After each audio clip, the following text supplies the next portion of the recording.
Hai sahabat Lokagana dimanapun kalian berada, Assalamualaikum warahmatullahi wabarakatuh. Waalaikumsalam warahmatullahi wabarakatuh. Salam sejahtera bagi kita semua. Senang sekali saya Andromeda Arnanda Rudianto dari kelas 12 MIPA 4 bisa bertemu sahabat Lokagana di acara Ruang Alumni. Ruang Alumni ini merupakan sebuah persembahan dari Perpustakaan Lokagana, di mana pada acara ini kami mengundang para alumni SMA Negeri 1 Sedayu yang telah sukses, dan harapan kami dari acara ini bisa menambah motivasi bagi para siswa yang masih menempuh pendidikan di SMA Negeri 1 Sedayu pada khususnya. Tapi sebelum kita lanjutkan, pemirsa jangan lupa subscribe channel YouTube Lokagana dan jangan lupa like, komen, dan nyalakan notifikasinya agar tidak ketinggalan updatean terbaru di Lokagana Channel.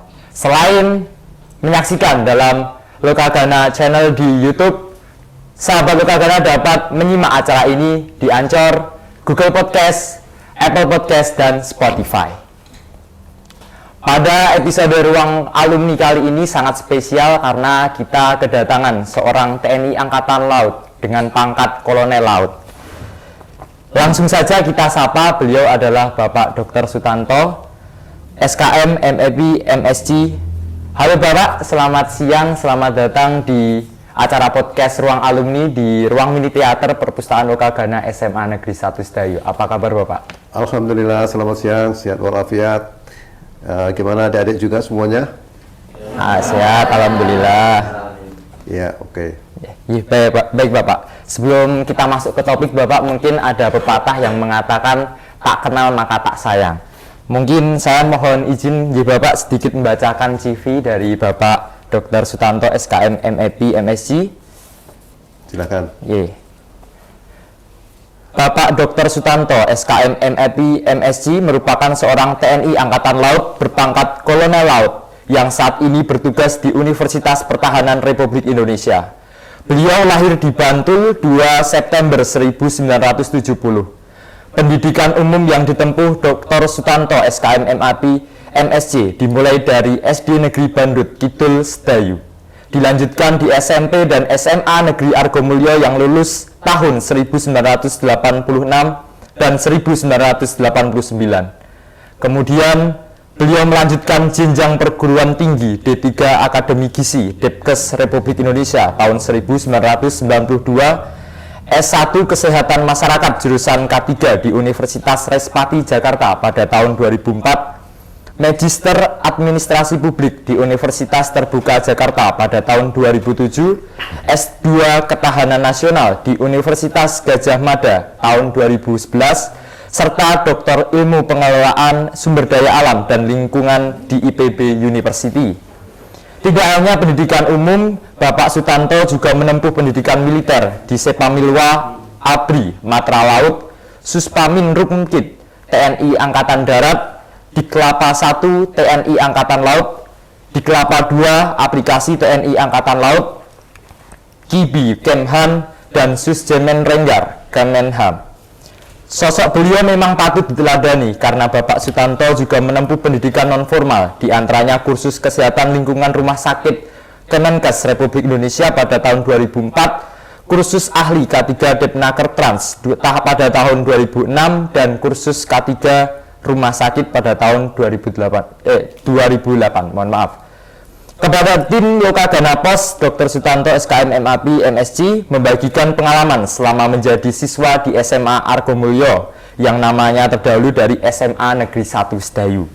Mendapatkan juara 2 tim Porseni cabang sepak bola sekabupaten. Dilanjutkan kelas 2, beliau bergabung di jurusan A1 Fisika dan semakin menambah jiwa kompetitif untuk meraih prestasi. Selama di SMA Argomulyo, Bapak Sutanto merasa bersyukur dibimbing guru-guru yang tak lelah pula memberi semangat dan motivasi sehingga akhirnya diterima di UGM jurusan Matematika dan program D3 Akademi Gizi Depkes Republik Indonesia. Tak lupa Dr. Sutanto SKM MEP MSc berpesan untuk peserta didik yang sekarang menjadi siswa di SMA Negeri 1 Sedayu, yaitu yang pertama, junjung keras, kerja keras, belajar keras, pegang komitmen, membina pertemanan sebaik-baiknya, dan tentu saja doa. Yang kedua, ikutilah organisasi sekecil apapun, sebagai contoh OSIS. Yang ketiga, kiat-kiat khusus bagi peserta didik SMA yang ingin melanjutkan di pendidikan militer, yaitu persiapan fisik berupa olahraga, mental berupa niat, belajar mental ideologi dan nilai-nilai Pancasila, dan yang terakhir persiapkan tes potensial akademik. Selain itu, beliau juga aktif dalam kepenulisan beberapa karya beliau seperti contoh Green Hospital. Dan juga beliau juga aktif menulis buku dengan beberapa jurnal dengan karyanya yaitu di luar negeri maupun dalam negeri. Nah, itu tadi adalah sedikit biodata CV dari Bapak Dr. Sutanto SKM MAP MSc, dan yang tidak kalah menariknya yaitu Bapak Sutanto ini juga lulusan alumni SMA Negeri 1 Sedayu pada tahun 1989 dari SMA Sedayu yang dulu namanya SMA Argomulyo. Wah, keren sekali bukan sahabat Lokagana TV? Nah, mohon izin bertanya nih Bapak, seperti apa perasaan Bapak nih Pak sekarang dan dulu, yang dulunya Bapak sebagai siswa dan sekarang bisa kembali ke SMA Sedayu sebagai narasumber? Perasaan saya ya, Ji, Bapak. perasaan saya susah untuk diungkapkan dengan kata-kata. Karena apa? Terlalu banyak yang saya rasakan ini. Pertama adalah kebanggaan. Yeah. Makanya luar biasa setelah melihat situasi dan kondisi saat ini ya, ketika kita bandingkan dengan waktu saya sekolah, sungguh sangat jauh sekali. Ya, waktu itu kita hanya 4 kelas. Yeah. Sekarang kita jadi 9 kelas, Pak. 9 kelas, 9 kelas. Satu angkatan maksud saya. 9 kelas. Satu itu. Yang kedua tentu jumlah siswanya makin banyak. Nah, jumlah siswanya makin banyak berarti pola pertemanan, pola listrik pasti sungguh berbeda. Ya, yang ketiga suasananya. Masuk sini saya bingung. Bingung karena semuanya baru. Ya, karena saya belum kenal kan. Bayangan saya itu tadi masuk ke sini masih seperti tahun 89. Ya. Mana kelasku yang dulu udah hilang. Udah jadi apa tadi? Terus begitu betul-betul masuk sini kayak benar-benar hal yang baru saya. Itu kesan saya terkait dengan situasi dan kondisi ya. Tentu adik-adik di sini sekarang saya rasa lebih terpacu dalam belajar dan tentu kompetitifnya akan lebih bagus lagi daripada zaman saya dulu. Saya akan itu. Terus apa lagi? Oke, baik Bapak. Mungkin kan tadi adalah pandangan Bapak terhadap SMA sekarang maupun yang dulu. Mungkin Bapak ada kenangan, mungkin Bapak guru favorit Bapak pada saat itu tuh mungkin siapa Bapak? Wah, ini kalau saya bilang guru favorit nanti saya dibilang diskriminasi ya. Okay. Tapi enggak. Ada jadi bukan favorit ya. Ada yang sangat mengesan sekali. Saya itu dulu namanya, tapi di kelas 2 dan 3 ya. Itu Pak Sunarto. Pak Sunarto. Itu guru saya fisika. Sudah pernah kenalan belum ya? Sudah mungkin ya. Salam hormat buat Pak Narto. Dari saya terima kasih sekali atas bimbingan Bapak. Kita sampai di sini. Pak Sunarto, rata-rata hampir semuanya lah. Hampir semuanya. Ya. Karena kebetulan saya jurusan fisika, Pak Sunarto guru fisika juga, jadi paling paling menonjol gitu loh. Oke, gitu. berarti Bapak dulu senang dengan ibaratnya fisika nih Pak untuk pembelajarannya. Alhamdulillah kebetulan. Baik, ini Bapak. Mungkin kita lanjut pertanyaan Bapak, mungkin lebih spesifik. Mungkin alasan Bapak untuk terjun ke dunia militer itu seperti apa Bapak, dan mungkin sampai Bapak ini sudah berada di bidang saat ini? Ya, saya terjun ke dunia militer waktu itu. Tadi kan di dalam sejarah perjalanan saya kan, saya ketika lulus SMA saya diterima di 2 perguruan tinggi ya. Hanya saja waktu itu dulu namanya Supermaru, sekarang namanya UMPTN apa? SNBT. Nah itu kan antara tes dengan pengumuman itu kan lama ya, 3 bulan ya. Nah di antara itu kita ikut tes di tengah-tengah itu, ikut tes di Kementerian Kesehatan. Nah di situ terima saya. Nah ketika diterima di Kementerian Kesehatan, Ini orang tua saya mengultimatum, kamu harus kuliah di situ. Karena waktu itu di Kemenkes itu kita ikatan dinas. Sekolah tidak membayar, ya kan? Terus lulus nanti jadi PNS golongan 2C, penempatan di Kementerian Kesehatan.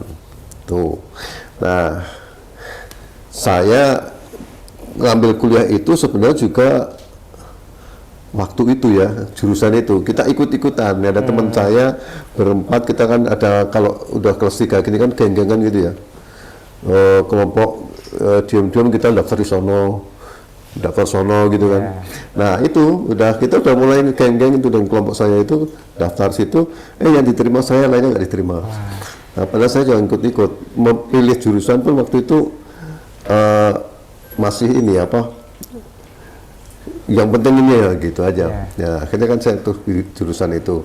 Nah ketika betul-betul diterima, ya udah orang tua saya langsung, itu di situ jalanmu, dia bilang. Nah akhirnya sebulan kemudian saya juga diterima di UMPTN kan. Tapi matematika jurus pilihan kedua, pilihan pertama arsitektur nggak diterima. Nah kata orang tua, kamu kalau nggak kuliah di situ nggak saya restui gitu. Itulah kunci, akhirnya saya menjalani kuliah di Kementerian Kesehatan. Nah menjalani dengan waktu itu dengan 3/4 hati, bukan setengah hati, 3/4 hati. Nah tapi nasib juga tahun kedua pun saya nggak ikut mendaftar lagi. Tahun ketiga daftar lagi, akhirnya justru saya selesaikan itu. Ternyata benar apa kata orang tua itu, begitu kita lulus, ya, akhirnya kita menunggu penempatan ya. Waktu itu zaman saya, jadi zaman kakak saya lulus wisuda itu sudah langsung wisuda dan SK penempatan turun. Penempatan juga. Zaman saya wisuda SK belum turun, nunggu 1 tahun. Nah gitu. Nah ketika SK belum turun, itu saya diterima di situ. Akhirnya saya ngikut pendidikan di situ, ikut pendidikan di TNI kan. Ikut pendidikan TNI, dan akhirnya ya sudah, itu waktu itu wajib militer itu ketika kita tidak menjalankan, resikonya adalah hukuman kan. Nah akhirnya mau nggak mau kita jalanin itu. Nah akhirnya kita menjalankan itu. Ternyata begitu kita jadi TNI, kita dapat tempat yang lebih enak. Lebih enaknya apa? Setara golongan 3A 1. Yang kedua, penempatan di Jakarta. Ternyata yang Kemenkes tadi, penempatan saya di Medan, di Rumah Sakit Atta Malik, dan kemudian golongan 2C gitu kan. Jadi ada aspek keuntungannya di situ. Nah, itu akhirnya kita menggeluti profesi kita sebagai orang Tentara Nasional Indonesia, ya kan. Korp kita adalah kesehatan, karena kita pikirnya kesehatan gitu. Jadi begitu deh. Oke, baik. Dan sekarang mungkin saat ini Bapak masih mengajar ya Pak di Universitas Pertahanan Republik Indonesia saat ini, dan mungkin banyak dari sahabat Lokagana yang menanyakan Bapak mungkin prosesnya nih Bapak untuk masuk ke Universitas Pertahanan Republik Indonesia itu seperti apa Pak? Jadi perjalanan karir saya itu cukup panjang lebar. Tadi seperti di background tadi, sebenarnya baru seberapa gelintir cerita saja. Sebenarnya ada cerita yang sangat panjang ya, ketika kita sudah dengan ijazah D3 Gizi, kemudian kita di jajaran kesehatan Angkatan Laut, kemudian kita sekolah S1, ya kan. Nah, di Angkatan Laut itu kita berdinas itu tidak hanya di rumah sakit saja, berpindah-pindah, ada di Batalion Kesehatan Marinir, ada di Dinas Kesehatan Armada Barat, gitu, ada di Dinas Kesehatan Angkatan Laut juga, kemudian saya juga pernah di Lembaga Ketahanan Nasional juga. Nah, ketika kita pangkat Leda sampai Kapten, kita full di Angkatan Laut. Nah, ketika kita sudah mayor, saya harus berpikir di dalam kesehatan angkatan laut itu kan ada dokter gigi, apoteker, paramedik ya. Ketika saya berkarir di angkatan laut, tentu job kita semakin sedikit. Nah, nanti itu pasti miliknya para dokter, sehingga saya berpikir bagaimana kalau saya berkarir di luar angkatan laut. Akhirnya saya menembak di luar angkatan laut, ya dapatlah saya Lembaga Ketahanan Nasional. Nah, bagaimana kita bisa mendapatkan di situ? Kita secara sekolah tadi S1 selesai, nah kemudian baru S2. S2 UT itu juga seluruh alhamdulillah seluruh sekolah saya biaya dinas ya, jadi beasiswa semua alhamdulillah. Jadi teman-teman ini kalau berminat ke TNI ya ada jalan kita dapatkan beasiswa ya, untuk beasiswa keseluruhan. Nah di situ setelah saya berpikir itu, gimana saya bisa bekerja di sana. Nah caranya berarti saya harus sekolah menggunakan beasiswa Lemhanas. Saya ikut daftar, saya lulus, akhirnya saya sekolah beasiswa Lemhanas. Di dalam proses sekolah itu saya berdiskusi dengan teman-teman, dengan atasan dari seluruh peserta itu kan, dari mereka ini. Enak di sini ya dinasnya, enak mau di sini mau, ya gitu. Itulah ceritanya. Akhirnya saya lulus, saya bantu banyak teman-teman kita dalam masa perkuliahan, dan akhirnya saya lulus. Kemudian setelah lulus saya ditawari, mau nggak bekerja sini? Akhirnya saya bekerja di situ. Nah ketika kita bekerja di situ, saya banyak pengalaman sekali di Lemhanas itu. Lemhanas itu Lembaga Ketahanan Nasional, itu tempat negara kita untuk mendidik pemimpin-pemimpin nasional. Ya. Hampir seluruh pemimpin-pemimpin tingkat nasional kita itu semua melewati Lembaga Ketahanan Nasional. Nah itu saya sempat 11 tahun merasakan di situ. Ya 11 tahun di situ saya dapat beasiswa 2 kali dari Lemhanas. Pertama S2 UGM Ketahanan Nasional, kedua S3 kita. Ya S3 kita. Nah setelah itu 2022 saya mesti berpikir masa depan saya. Nah, persaingan lagi ketat, saya perlu orientasi ke Universitas Pertahanan. Akhirnya saya diterima di Universitas Pertahanan dan mengajar di sana. Namun sebelum di Unhan, dari sejak 2010 itu saya sudah ngajar di swasta. Oh, sampun. Ya, di Universitas Sespati Indonesia tadi saya ngajar juga. Jadi ada proses. Jadi ketika masuk ke Unhan pun nggak canggung lagi ketika kita mengajar ya. Mengajar. Nah, tentang yang diajar apakah masih sesuai dengan kesehatan? Enggak juga. Ya, karena kan S2 saya kan administrasi publik. Terus satu lagi tentang ketahanan nasional atau manajemen pertahanan. Jadi saat ini saya memegang di Unhan itu sebagai Kaprodi S3 Ilmu Pertahanan, konsentrasi manajemen pertahanan. Jadi nanti adik-adik bisa untuk sampai ke sana, ya bisa untuk sampai ke sana. Jadi gitu. Oke, berarti Bapak dulu sempat pernah di kepertahanan selama 11 tahun ya Pak, dan sempat pernah mengajar tahun 2011 di universitas swasta ya Pak. Ya, jadi dari di Lembaga Ketahanan Nasional atau Lemhanas ya. Lemhanas. Nah itu kira-kira 2011 sampai 2022 kemarin. Nah saya di sana sebagai pengkaji bidang politik demokrasi, politik dan demokratisasi, ideologi politik dan demokratisasi. Nah terus kemudian selesai kuliah S3 kita sebagai kasubdit sosialisasi nilai-nilai kebangsaan. Nah, baru kita kemudian ke Unhan. Di Unhan jadi dosen tetap 3 bulan, kemudian jadi Kaprodi itu. Oke, berarti Bapak mulai pindah ke Universitas Pertahanan itu baru tahun 2022 nih ya? 22. 1 tahun, 2 tahun ini ya. Ya. Mungkin ini Bapak banyak yang ditanyakan nih Pak sama teman-teman sahabat Lokagana. Mungkin katanya rumor kalau masuk ke Universitas Pertahanan Republik Indonesia tuh IQ itu harus di atas rata-rata Pak. Sebagai contoh harus di atas 120.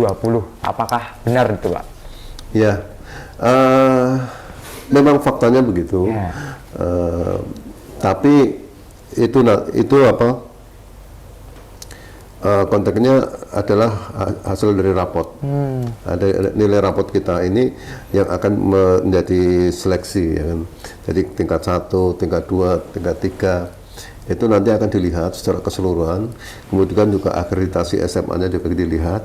Nah, itu nanti akan dipertarungkan dengan para peserta yang lain pada jurusan yang sama, gitu. Oke Bapak. Nah, mungkin ada tips and trick nggak nih Pak buat sahabat-sahabat Lokagana yang sini untuk agar bisa masuk ke Universitas Pertahanan Republik Indonesia nih Pak? Kan sekarang anak muda kan idolanya pengen masuk ke sekolah kedinasan maupun langsung ke TNI Polri. Mungkin ada secuil saran atau motivasi buat sahabat Lokagana yang ada di luar sana Bapak? Oh ya, sebenarnya triknya itu kita sudah tahu semua, ya kan?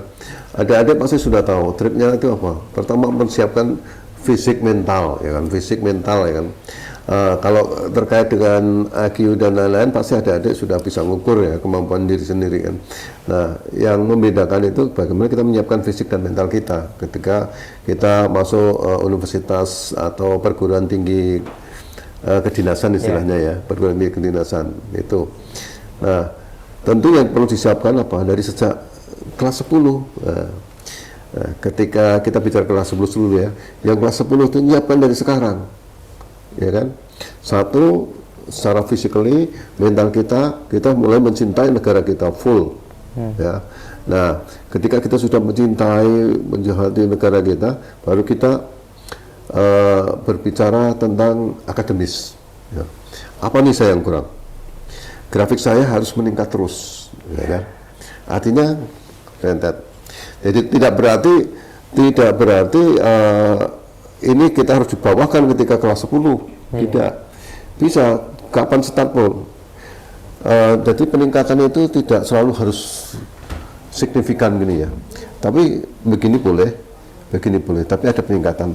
Tapi bisa juga sama ketika kita dari tingkat 1 dan nilai tertinggi itu. Nilai 4 atau berapa ya? Sorry ya. Katakan nilai tertinggi 4 ya. 4 terus 4 nilai tertinggi itu bisa dipertahankan. Itu jadi itu tipnya seperti itu. Bagaimana kita mempertahankan pencapaian kita itu minimal stabil. Syukur ada peningkatan. Nah, bagi yang sudah kelas 2 atau kelas 3, kelas 2 lagi sekarang. Kelas 2, apa yang sudah sampai kelas 1 tinggal dikit ditambahkan, sehingga ketika kita masuk ke semester ke-5 ya itu udah sampai ke titik puncaknya. Nah, kelas 3 apa yang sudah kita dapatkan ya, kita berdoa semua kita lolos, ya kan? Kita berdoa semua kita lolos, ya kan? Nah, itu jadi tidak menutup kemungkinan kelas 3 pun bisa untuk lolos di Unhan. Jadi di Unhan itu untuk S1-nya ya saat ini ada jurusan kedokteran umum, kedua farmasi, nah baru kemudian teknik dan MIPA. Teknik itu ada teknik sipil, terus teknik informatika, teknik sipil, teknik informatika, apa saya lupa daya gerak. Nah terus kemudian MIPA itu fisika, matematika, biologi, kimia. Nah ada semua itu. Jadi itu diantara itu tentu tingkat persaingannya berbeda-beda. Nah, rahasia umum pasti ya kedokteran yang paling tinggi, kan paling tinggi dan jadi favorit ya. Nah itu. Tapi nggak ada salahnya kalau memang kita maunya jadi dokter ya sudah dapet dokter. Siapa tahu kita beruntung kan. Jadi begitu. Oke, baik. Berarti kalau bagi sahabat Lokagana yang ingin masuk ke Universitas Pertahanan Republik Indonesia mungkin lebih ke nilai-nilai akademik di SMA dipertahankan ya Pak. Kalau bisa naik jangan sampai turun. Nah mungkin ada lagi nih Pak pertanyaan dari sahabat Lokagana, apakah kalau mau masuk ke Universitas Pertahanan Republik Indonesia itu strata untuk tes fisik itu seperti apa Pak? Apakah sama halnya dengan mendaftar seperti TNI Polri pada umumnya? Ya, 4 tahun yang lalu kita tidak melaksanakan tes fisik ya, 4 tahun yang lalu ya. Untuk tahun ini kemungkinan besar akan dilaksanakan. Jadi kalau tidak salah fisiknya itu kalau wanita itu 156 kalau 158 ya. Itu minimal ya kalau untuk tinggi badannya nih Pak. tinggi badannya. Kalau untuk cowoknya atau lakinya itu 162,5 kalau nggak salah. Itu. Nah itu untuk 4 tahun yang lalu kita tidak lakukan tes fisik. Tes fisik artinya tes kebugaran jasmani. Garjas itu yang itu kita lari keliling lapangan sepak bola, ya itu kuat berapa kali gitu kan. Terus kemudian ada sit up, push up itu. Nah, 4 tahun kemarin kita nggak lakukan itu. Tuh. Dan mungkin untuk tahun ini bakal akan diadakan lagi ya Pak? Ya, kemungkinan akan diadakan lagi. Nah, itu bagi sahabat Lokagana yang pengen masuk ke Universitas Pertanian Republik Indonesia, siapkan visi kalian dan paculah kemampuan kalian. Nah, oke Bapak. Nah, ini selanjutnya Bapak, pertanyaan selanjutnya adalah mungkin bisa ceritakan ke sahabat Lokagana Bapak mungkin suka dukanya menjadi seorang militer itu seperti apa Bapak? Suka dukanya, saya merasa suka terus ya. Wes, alhamdulillah Pak. Iya. Bagaimana ya saya mengatakan berduka ya, karena saya bawakan semuanya dengan happy ya. Ujian kehidupan itu pasti ada, ya. Ujian hidup itu pasti ada. Saya juga pernah mengalami ujian hidup, tapi saya tidak terlalu menghiraukan itu semua, dan itu saya anggap sebagai sebuah proses ya kan. Jadi saya lebih senang cerita sukanya. Sukanya itu teman kita banyak. Yang kedua, kita percaya diri, walaupun nggak punya duit ya, tapi kita percaya diri banget. Ya, iya betul. Jadi TNI itu, insya Allah tidak akan mati kelaparan, tapi tidak mungkin jadi seperti konglomerat. Tidak mungkin. Kalau mau kaya raya, jangan pilih jadi TNI. Ya, jadi dokter sipil, ya kan, jadi pengusaha itu. Kalau pengen kaya raya, ya, karena kehidupan kita itu sudah standar, udah terhitung, ya kan. Gaji kita udah kelihatan, penghasilan kita udah ketahuan, gitu kan. Jadi ketika ada TNI atau Polri yang meledak kekayaannya, itu bisa dipertanyakan dari mana itu, ya kan. Nah, itu. Jadi gitu deh. Jadi suka dukanya saya merasa tidak punya, ya, karena semua saya pakai dengan kegembiraan. Ya, sukanya terus itu semuanya itu saya jalani dengan menyenangkan. Apalagi ketemu dengan adik-adik ini, ya kan? Oke. Berarti semua full suka aja Pak. Iya. Dukanya hanya lalu ya Pak. Nah, dukanya itu lewatin saja. Oke, baik Bapak. Nah, itu tadi sahabat Lokagana, suka dukanya menjadi seorang militer sudah dipaparkan oleh Bapak Sutanto, SKM MAP MSc. Nah, berarti waktu Bapak menjadi seorang TNI AL, proses seleksinya tidak melalui PAPK nih Pak? Jadi gini, SPAPK, SPAWAMIL, SPAMILSUB, itu jalur TNI yang berasal dari university kan. Jadi waktu zaman saya itu ada sumber dari SPAMILSUB dan SPAWAMIL. SPAMILSUB itu kita tes TNI, lulus pendidikan, habis itu kembali ke kampus lagi untuk menyelesaikan kuliah. Ya, nah kalau saya lulus kuliah dulu, baru kemudian ikut Wamil, nah baru kemudian dinas. Ya, terus setelah tahun 1993 Wamil ditutup, jadi saya adalah Wamil terakhir, bontot paling terakhir. Setelah itu adik saya adalah PK 1 sampai sekarang mungkin PK 23 atau 24 saya lupa. Ya, itu. Jadi PK itu statusnya ketika dia sudah pendidikan dia langsung dapat nomor induk NRP namanya, nomor registris pokok. Ya. Ketika Wamil kita perlu kita boleh diberi kesempatan untuk keluar dari TNI, ya. Tapi pada dasarnya setelah ikut ke dalam udah nggak pada keluar. Nah, ketika masih wamil kita perlu ada sekolah lagi, namanya sekolah peralihan atau Diklipa, pendidikan peralihan perwira. Nah, itu 3 bulan di Surabaya. Saya lakukan itu tahun 95 itu. Masuk 93, 95 Diklipa. Habis itu full jadi Angkatan Laut gitu. Kalau PK langsung NRV, jadi mau nggak mau dia pasti jadi Angkatan Laut atau jadi TNI gitu. Itu bedanya deh. Iya Bapak, terima kasih Bapak. Oke, ada yang lain lagi? Silakan dari yang lain. Jadi TNI itu ada perwira, bintara, tamtama, ya kan? Iya.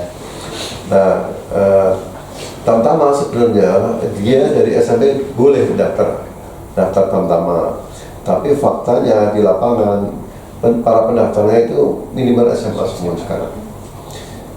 Bintara juga SMA, ya kan? Itu kemudian dari SMA bisa juga mendaftar namanya Akabri dulu ya, sekarang Akademi TNI, ya, Akabri Laut, Akabri Darat ataupun Akabri Udara, ya. Nah itu bisa juga di situ, ya. Atau di Universitas Pertahanan itu kuliah, ya. Seperti kurang kuliah sebenarnya sama dengan Akabri. Jadi nanti kalau ada teman kita yang meleset dapat unhannya atau akabrinya, dapatnya sekolah bintara, tidak apa-apa, atau dapat tamtama, tidak apa-apa juga, hanya pola pendidikan dan pola jenjang karirnya berbeda, itu saja, ya kan. Terus apa lagi kira-kira? Lama pendidikan untuk tamtama itu 9 bulan. Kalau 9 atau 11 bulan ya, kalau 9 11 bulan ya. Bintara juga 11 bulan, kalau Akabri 3 tahun, ya kan. Nah, kalau SPAPK artinya kita sekuliah dulu, ya kan. Pendidikannya di luar, SPAPK itu cukup 6 bulan kita sudah bisa, ya kan. Sudah bisa diakui. Tapi kita harus punya modal S1 dulu, sesuai dengan jurusan yang dibutuhkan oleh TNI, ya. Tapi dalam berkarirnya nanti tentu yang Akabri itu lebih menguasai dari job deskripsi dari masing-masing TNI, karena mereka memang dilatih di situ. Nah, kita seperti saya ini sebenarnya numpang, ya, numpang di tempatnya mereka. Dikasih jabatan seperti ini udah alhamdulillah sekali, syukur.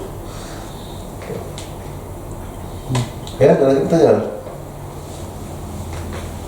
Untuk Putri, gimana nanti menjadi Kowat atau itu syaratnya seperti apa Pak?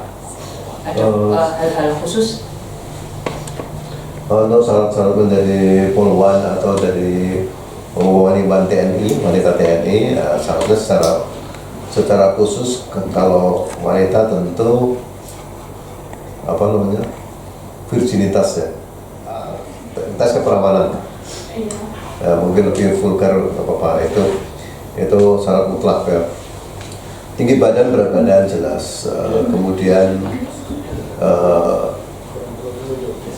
kesehatan jiwa dan kesehatan secara umum. Kesehatan umum itu dari mulai kita dilihat dari mulai ujung kepala sampai ujung kaki, ya. Pertama tinggi badan, kedua adalah gigi tidak ada yang bolong, terus kemudian sorot mata,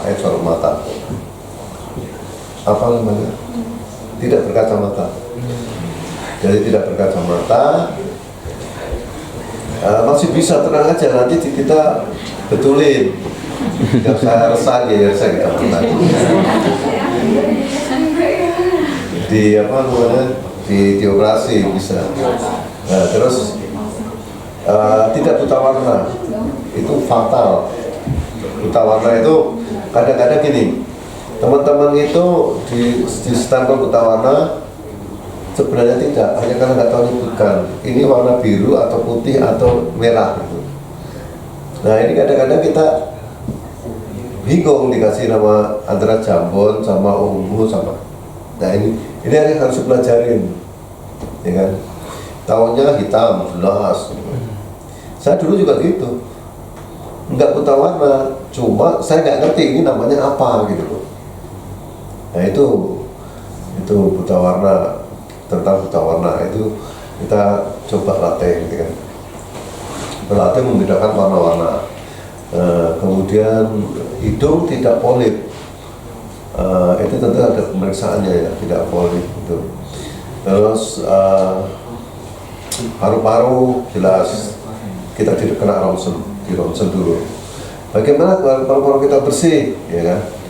Ya kita jangan ngerokok, ya. Jangan merokok, jangan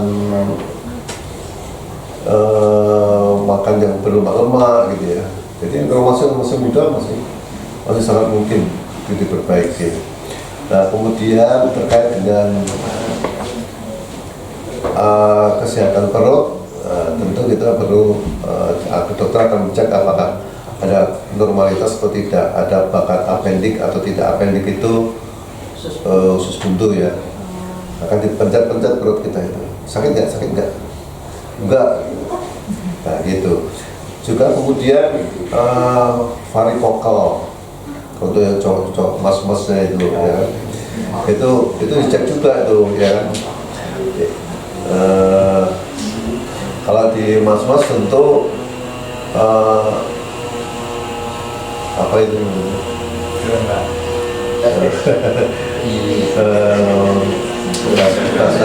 Bahasa mudahnya itu telurnya ada 2 atau 3 atau 1. Nah, itu dicek ya kan. Nah, kalau 2 berarti normal. Ada yang 1 ada yang 1 itu. Oh. Ada. Dan kemudian varises apa deh? Ya. Ciri fisik varikopel itu apa ya? Ciri fisik varikopel. Ciri fisiknya varikopel itu perlu diperiksa, perlu pemeriksaan oleh Pak Dokter ya. Jadi cara mencegahnya varikopel gimana? Operasi. apa nih? Cara mencegah yang belum terjadi. Cara mencegahnya itu kalian harus menggunakan celana dalam yang pas. Jangan terlalu kencang, jangan terlalu kendor, ya kan? Celana dalam kita harus pas, ya. Itu pada saat kita lari kan ada ketika kita muda ini kan kita nggak apa-apa ya kita dengan celana dalam yang longgar atau bahkan nggak pakai celana dalam kita olahraga itu nggak apa-apa. Tapi pada usia tertentu nanti itu akan berbahaya. Akan berbahaya usia di atas 50 nanti akan bermasalah itu. Nah itu ditandainya dengan pemeriksaan dokter secara fisik ada nggak ini perubahan itu. Kalau mau valid ya datang ke puskesmas. Bu, mau jadi periksa semuanya, nggak ada masalah itu. Tuh. Oke. Ya. Sana dulu ya. Tadi kan udah sana dulu. Yang menyebabkan varikopel apa? Yang bisa menyebabkan varikopel. Yang bisa menyebabkan itu tadi pola karena pekerjaan, aktivitas yang kita tidak menggunakan pelindung kita itu dengan baik. Ya. Jadi celana dalam itu harus fresh. Ada beberapa yang dia kencang sekali pakai celana dalam. Nah itu juga akan membuat masalah suatu ketika. Ya, itu menjadi penyebab utamanya di situ. Masa? Ya, kebetulan nama saya Rahmat Julun dari 1242. Di tahun 2024 nanti ada pembukaan TNI AD atau Polri? Tiap tahun kita selalu ada deh. Tiap tahun insya Allah selalu ada. Hanya saja nanti diwaspadai di webnya webnya uh, webnya Angkatan Darat, Angkatan Laut, Udara, atau Mabes TNI, itu sering buka-buka web itu. Itu kalau nggak salah itu kalau Tamtama itu setahun 2 kali, kalau Bintara setahun 1 kali, AKP setahun 1 kali. Nah, biasanya kita di bulan-bulan Februari, Maret itu kita coba lihat programnya tahun ini apa. Februari lah kita coba lihat programnya apa, dibuka di mana. Itu tidak selalu bersamaan. Jadi terutama untuk Bintara dan Tamtama ya. Jadi ada temen yang habis daftar sini gagal, daftar ke sini berhasil. Daftar di AD gagal, daftar AL berhasil. Ada begitu. Terus sebaliknya. Itu untuk Bintara. Tapi kalau untuk AKB hanya 1 kali bersamaan itu. Di tahun 2024 kan isunya ada pemilu ya, itu mempengaruhi nggak? Enggak. Tetap program itu jalan-jalan. Pemilu program tetap program. Nggak terpengaruh kecuali gegeran ya. Itu kan kasus yang kemarin pandemik aja kita tetap mengadakan walaupun volumenya tidak full seperti biasanya itu ya. Kalau dari PK itu bisa masuk kombatan nggak? Masuk bisa.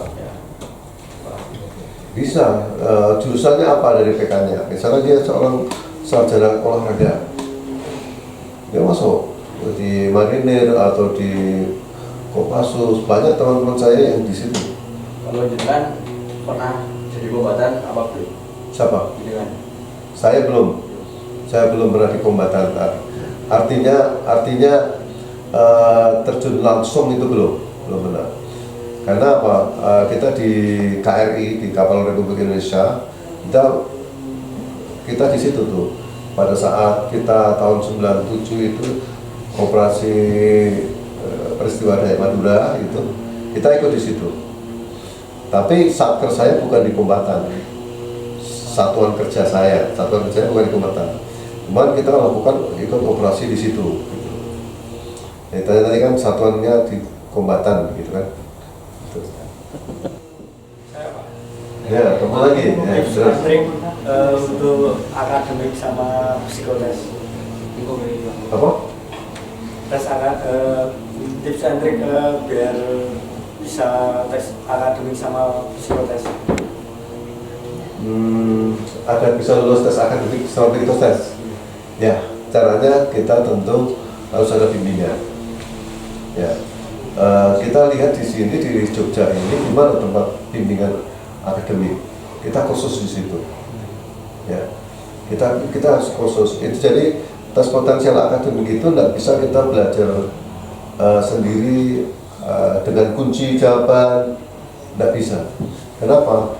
Ternyata itu ada trik-triknya deh. Saya pernah ngalamin belajar sendiri tes akademik.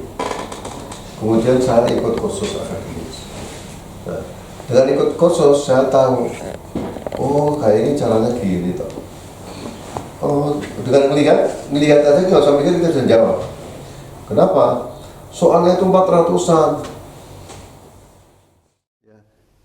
Yang kalau saya kursus saya ngerjain ini dengan asiknya, semua bisa kerjain, tapi cuma dapat 52. Yang kursus bisa dapat 340 dalam satu waktu. Itu bedanya. Maka saya sarankan belajar sama kursus ya. Kursus TPA dan kursus psikotes saya yakin ada. Bahkan tempat saya kursus itu dulu asalnya dari Jogja, dari UGM juga gitu. Waktu itu ya, bukanya di Jakarta tapi ya. Tapi di sini saya rasa ada juga. Ya. Mulai dari sekarang. Kapan mulainya? Dari sekarang. Dari sekarang mulainya. Kursus itu tidak sulit. Saya alami itu saya 4 kali. Jadi kursus itu berlangsung selama 1 hari. 1 hari. Waktu itu kursus TPA ya, tes potensial akademik 1 hari. Itu waktu tahun berapa ya? sebelum saya kuliah ya, berarti 2016an itu 300.000 ya, mungkin sekarang 600 atau 700 kali ya, atau 1 juta kali ya sekarang mungkin ya. Nah itu pagi kita dites dulu di situ, tes, apapun nilainya akan dikumpulin.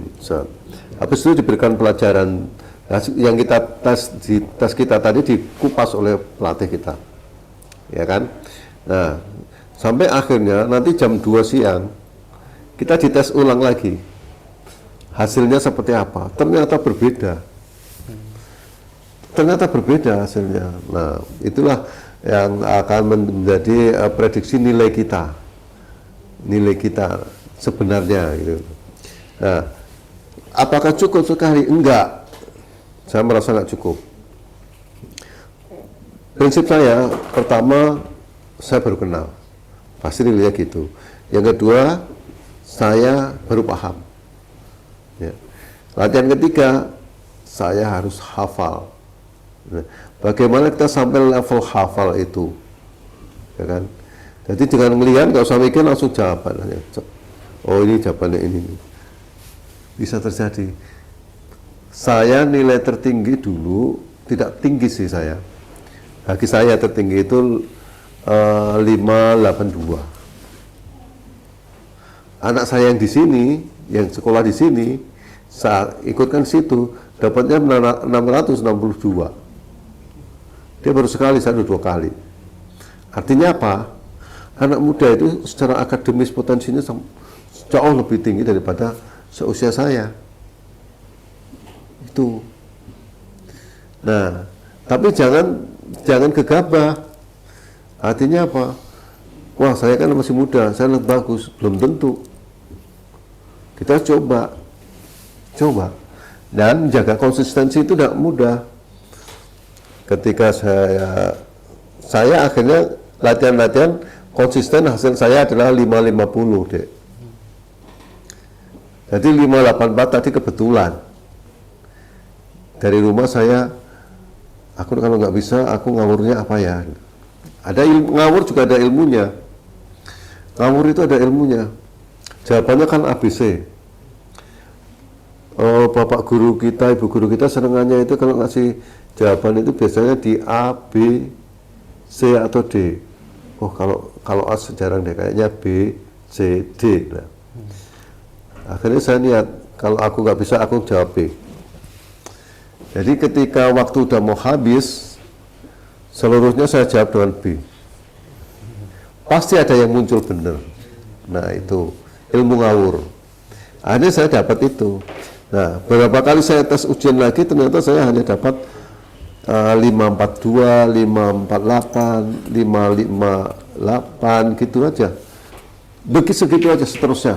Oh berarti AGI-ku, standarku cuma segini gitu. Oh anak-anak muda-muda tinggi-tinggi di atas 600 semua. Gitu. Gimana? Ayo. Ada lagi?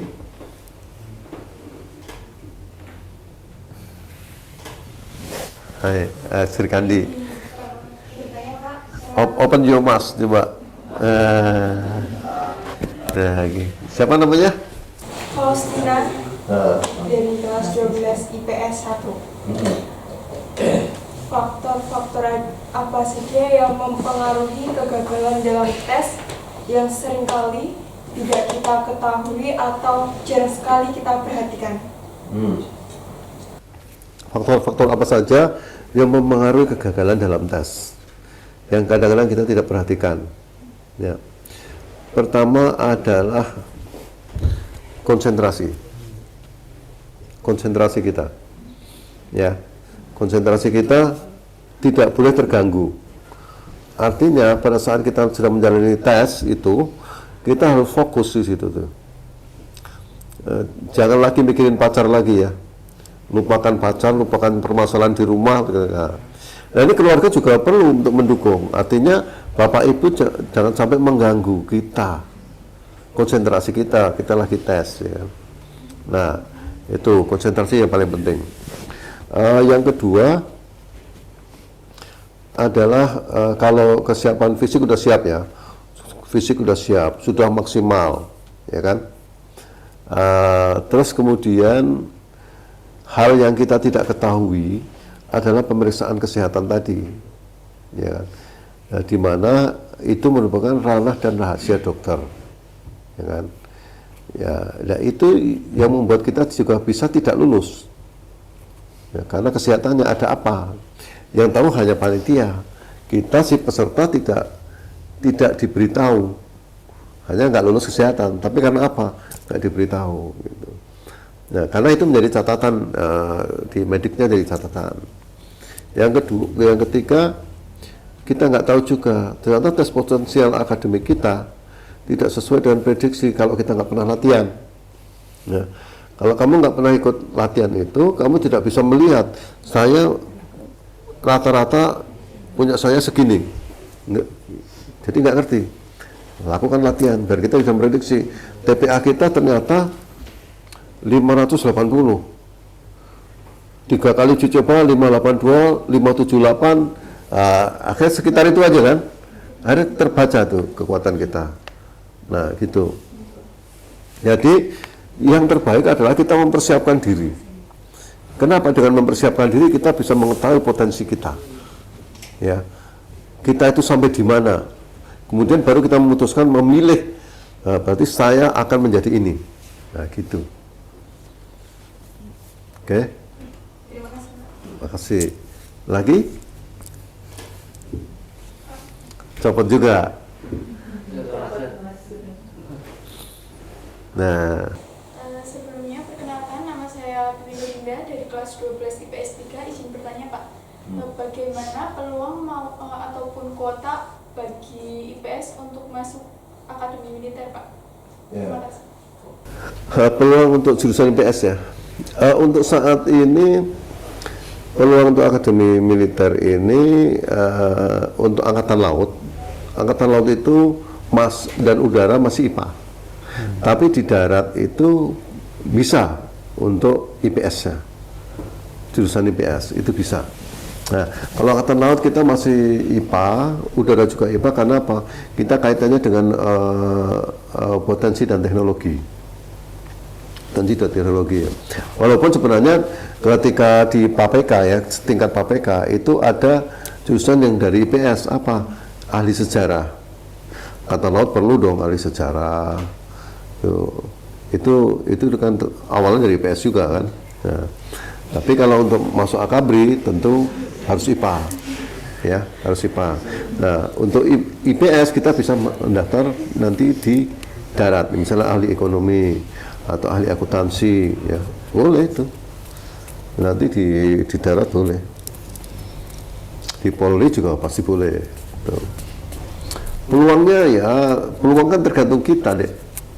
Peluangnya tergantung kita, persaingan kita bagaimana itu. Oke Bapak, mungkin ini ada pertanyaan Pak untuk kesan pesan Bapak nih untuk SMA Negeri 1 Sedayu yang sekarang Pak. Ini kesan untuk SMA atau kesan untuk adik-adik? Kesan untuk SMA dan untuk adik-adik juga boleh Bapak. Kesan untuk SMA ya? Yeah. Ini untuk SMA dulu ya. Mohon maaf Pak Guru, mohon maaf Bapak Kepala Sekolah. Tentu pesan untuk SMA kita, kami minta tolong agar adik-adik kita ini untuk dibina dengan lebih baik lagi, dioptimalisasikan kemampuan dan bakat mereka, karena setiap anak pasti punya kemampuan dan bakat yang berbeda-beda. Nah, tidak ada anak yang bodoh, karena masing-masing punya kelebihan. Ya, hanya kita tidak berhasil menemukan saja. Ya, itu untuk SMA. Dan kemudian untuk adik-adik tentu 4 hal yang saya tulis itu tidak lepas ya. Untuk kita bisa meraih hasil maksimal, itu pertama kita harus tingkatkan potensi kemampuan kita, profesionalisme kita di bidang apa aja kita profesi yang kita pilih nanti ya. Kita harus maksimalkan di situ. Yang kedua adalah integritas kita.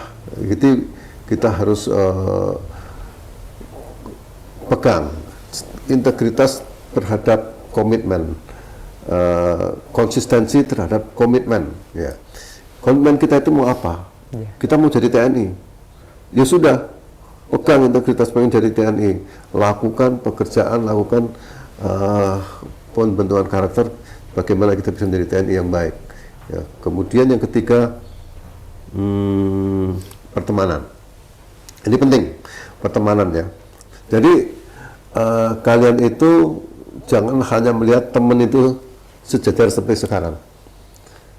Mungkin kita harus melihat ke atas, tapi juga kita lihat ke bawah, ya kan? Karena yang membuat kita sukses itu tidak hanya teman yang sejawat saja, tidak hanya orang yang di atas saja, tapi orang yang di bawah ini bisa mampu membuat kita sukses. Ya, ini pada pengalaman saya ketika saya bekerjakan berpindah-pindah ya. Di mana saya bekerja, saya harus membuat anak buah saya menjadi lebih pintar dari saya. Ingat ya, membuat anak buah saya mampu lebih pintar dari saya. Artinya apa? Ketika anak buah saya lebih pintar dari saya, dia bisa menggantikan saya. Ketika dia bisa menggantikan saya, otomatis saya akan mencelat ke atas. Dan itu alhamdulillah sampai sekarang. Ya, saya di mana berada, saya berusaha untuk memintarkan anak buah kita. Ya. Nah, itu terus yang terakhir tentu doa ya. Doa tidak lepas dimanapun. Doa itu artinya juga sembahyang, berdoa segala macam semuanya. Hal-hal yang untuk kebaikan kita, baik hubungannya dengan Allah Subhanahu Wa Taala di atas, juga teman-teman kita juga, ya kan. Hablum minallah, hablum minanar, harus kita pegang. Oke. Ya, itu tadi adalah kesan-pesan dari Bapak Dr. Sutanto, SKM, MAP, MSc. Nah, sayang sekali Bapak, ini kita udah berada di penghujung acara Bapak. Terima kasih Bapak sudah memberikan kami banyak sekali cerita, banyak sekali pengalaman bagi mungkin sahabat Lokagana yang ada di luar sana. Dan sebelum kita tutup, saya mengucapkan terima kasih Bapak kepada Bapak Dr. Sutanto, SKM, MAP, MSc yang sudah berkenan hadir memenuhi undangan kami dan memberikan banyak ilmu serta motivasinya kepada sahabat Lokagana di luar sana. Terima kasih juga kepada kru Lokagana yang sudah mempersiapkan semuanya, dan semoga pembahasan kali ini kita dapat mengambil faedahnya, hikmahnya apa yang sudah diberikan oleh Bapak Dr. Sutanto, SKM, MAP, MSc, dan saya Andromeda Arnanda Dudianto selaku pembawa acara memohon maaf sebesar-besarnya apabila ada kesalahan kata dalam memandu acara podcast pada siang hari ini, dan sampai jumpa di podcast Ruang Alumni episode selanjutnya. See you. Wassalamualaikum warahmatullahi wabarakatuh. Waalaikumsalam warahmatullahi wabarakatuh.